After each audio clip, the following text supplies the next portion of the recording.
So I think Fig was the big turning point when we decided that we were going to put our heads down and just make something that would be worth putting on Steam.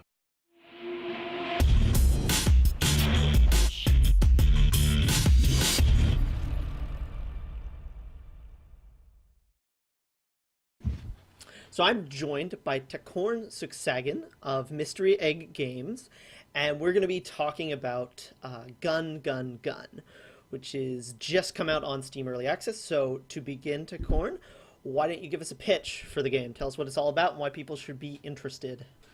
Okay, so the pitch for the game is it's a minimalist, fast-paced, and crunchy arena shooter with big focus on gun details and good-feeling gameplay and gunplay. Yeah, perfect explanation of it. To start off, why don't you? I wanted to get the story. I've heard this when we first talked at the Boston Fig, but I think it's kind of cool. Yeah. How did Gun Gun Gun come to be? What is the backstory of the game? So, as in like development backstory, Yeah. me and my artist really wanted to work on a certain game that we've been putting off for a while, and we wanted to prototype what we wanted the basic gameplay to be. So we started working on this gameplay prototype that became Gun Gun Gun.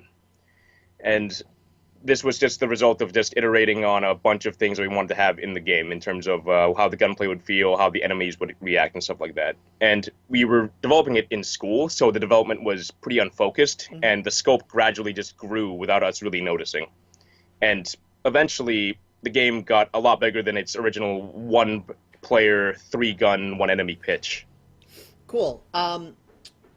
What was the point where you realized that the game was going to be something more than just a prototype? Was there some specific moment you remember of that? We had inklings of it when Mystery Games was founded. I helped start that with my friend Branson Lohman and Aaron Clark, and they wanted to bring Mystery Games into they wanted Mystery Games to help Gun Gun Gun, and so we decided to bring it to Fig. And once we saw the reaction from the crowd at Fig, we decided that it might be worth it to turn it into a much bigger project. Beforehand, we realized that it was pretty big. We had gotten good reception from the local community, but we hadn't shown it to the general public yet. So I think Fig was the big turning point when we decided that we were going to put our heads down and just make something that would be worth putting on Steam. Cool. Like you kind of mentioned in the pitch, and as I've kind of mentioned in some of our coverage of the game from Fig and after, I think that a hallmark of Gun Gun Gun is that the gunplay feels really, really good. Kind of almost surprisingly so for a 2D arena shooter of this scale. It feels remarkably good. How did you achieve that? What was your kind of focus, your method in creating gunplay that feels that good? So the way the game feels was heavily inspired by a talk by Jan Willem from Vlambeer called The Art of Screen Shake. I took a lot of lessons for that in a lot of my smaller 2D projects, specifically stuff about how to handle game speed, how the bullet size should be in relation to the enemies, how sound should work, and of course how screen shake should play into the feel of the game. In addition to that, I also took inspiration personally from a lot of my favorite gun games. Stuff like Unreal Tournament 2K4 and a bunch of other more realistic shooters. And I've been playing shooters for years, and I can kind of glean what makes one gun feel good and another gun not feel so good to shoot. And stuff like how the gun reacts, how enemies react is a big thing too.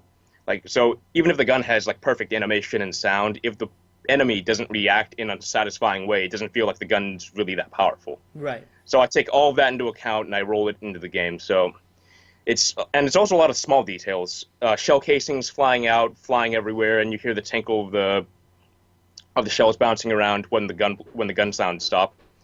I also did stuff with layering gun sounds. I took actual real world gun samples for that kind of stuff and put into the game. Cool. Well, and we also iterated it. We have so many versions, 50 different early versions in the first month of just passing it around back and forth and adjusting small things. Cool. It certainly shows. I really can't stress enough if anybody watching this is a fan of gunplay in games, you really need to check Gun Gun Gun out. It handles it incredibly well. So moving from Gun Gun Gun and a little backstory about that. how did you get involved in game design? Uh, for me, I kind of fell into it when I was about 10 years old. I'd been taking basic robotics courses, stuff like, they had the Lego robotics stuff. Yeah, yeah, yeah. So there was a local company offering courses in that. I'd been going there for a while. And one day they decided to offer 2D games courses. I took that, and that's how I was introduced to stuff like Game Maker. Cool. And I've moved on to Unity since then, in addition to Game Maker. But from then on, at 10 years old, I decided that it would be pretty cool if I grew up to be a game designer or a game developer. Very cool. Yeah. You mentioned a couple of games that were inspirations for Gun Gun Gun specifically, but what were some of like the seminal games for you? The games that really kind of gave you inspiration and got you excited about making games? For me, well, my older inspirations, like from my formative years, would be stuff like Metal Slug, Halo, Combat Evolved in 3, Dead Rising, and Unreal Tournament 2K4 Mm. were the stuff in my formative years that I really look back to as huge inspirations for what I do now.